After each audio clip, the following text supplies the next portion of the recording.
Houston is a really good team. Obviously, I think they'll be an upper end Conference USA team, and they're headed to the Big East next year. And the Big East kind of speaks for itself. They had a stretch in the first half where they outplayed us and got away from us, and I think our guys handled that poorly during that time. Our team handled that poorly during that stretch, but I think we rebounded from that very well and handled ourselves great the rest of the game. For the second consecutive game, we hurt ourselves at the free throw line, without a doubt. We really stymied a lot of our runs in the second half by missing free throws. We adjusted defensively to Thomas, who really hurt us in the first half. He's a really fine player. And the second half, we did a much better job making him work harder for shots. And I think overall, as disappointed as we are, it's still an okay step for our group. This group is going to be a good team. We're really confident that we have to find our formula and get our pieces together. And sometimes in a basketball season, it takes a couple, 3 weeks before that can really start to happen. You have to play 4 or 5 games to get it together, and that's what we're in the process of right now, and we're just going to keep after it. There's no back down in our team, as everyone can see.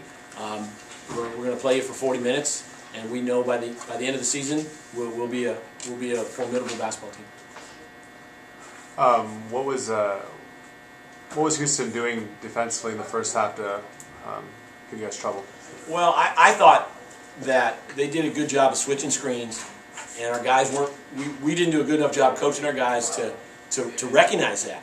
And when we started recognizing their switching on the screens, we were able to step away and get open looks. And then we did a much better job of putting the ball in the post in the second half. Chris Cunningham started getting going, and I think that was a key. Look, Houston's an athletic team. They've got a good athlete at every position out there. They have a good athlete coming off the bench at every position.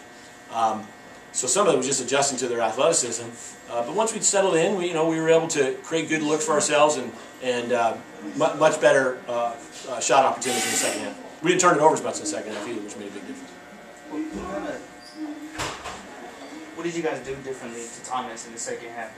Well, we wanted to guard him earlier. We let him get too many superior spaces early in the game. He was finding too many good spots around the rim. And he's a really crafty player. He's an explosive athlete, but he can drive. He can score from the block. So we needed to fight him harder, not get those easy spots, and make him play from harder positions. And then we were running in an extra player in to help in there, and it threw his rhythm off. And I don't think he made but maybe one shot in the second half. And we did a much better job on him. And I think that was really the central key of us getting back in the game. It seemed like in the second half, you guys were establishing the ball down low with Chris. How important is it to have a presence like that down low and to kind of getting the game back in your guys' hands? Well, it's a huge factor for our team. It's almost every successful team in college basketball has 1 or 2 players that you can dump the ball down to and expect something positive to happen more often than not, particularly when you're in trouble.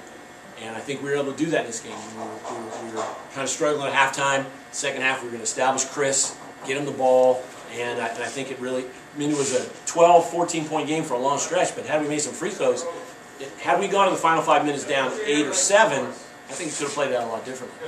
But, that's the lessons we have to learn and absorb from this game and just keep moving forward. How big is having DJ Brown just running the point and able to dish out and penetrate? DJ's, he's really good with the ball, and he a couple times he over dribbled, but he's early in the season. He's only sophomore. He's learning. I'd like to see him give the ball sooner on the break a couple times, but overall, I think he's had 2 solid games for us. What adjustments are you guys going to make going into your next game Thursday? Not much rest.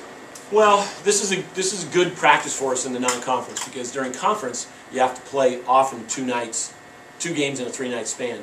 So we try to get a couple of those set up in the non-conference so we can sort of practice what that's like. What we'll do tomorrow, the staff will now go have our meeting and our dinner over at my house, and we prepare for tomorrow's game. And then tomorrow we'll just do the scout, and we'll pretty much just walk through the guys on the floor. We won't run them. We won't do any of that because we need to save our legs for Thursday. Look, Weaver's a good team too. It's not like we got an easy one coming here Thursday night. It should be another fun game for us. Anything else for Coach Nessman? Was Houston doing anything the first half to keep the ball out of Kenny's hands? It seemed like he really turned it on in the second half. I think they did a good job on James. They frustrated him a little bit, and he was clearly one of their focal points for their defense.